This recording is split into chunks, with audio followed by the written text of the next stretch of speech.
من نمیگویم زیان کن یا به فکری سود باش. ای زی فرصت بخبر در هرچی باشی زود باش. میرزا عبدالقادر بدیل. این байт як даъват ба ҳаёти фаъол ва масъулиятшиносӣ аз ҳар лаҳза аст.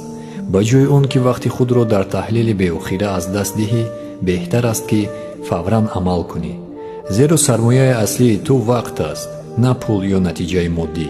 аз ин вақт ба таври фаъол истифода намо, зеро имкониятҳо бо гузашти сонияҳо аз даст мераванд. من نمیگویم زیان کن یا به فکری سود باش.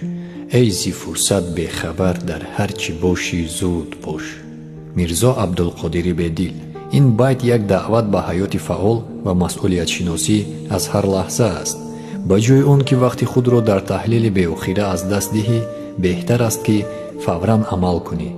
зеро сармояи аслии ту вақт аст, на пул ё натиҷаи моддӣ. аз ин вақт ба таври фаъол истифода намо, зеро имкониятҳо бо гузашти сонияҳо аз даст мераванд.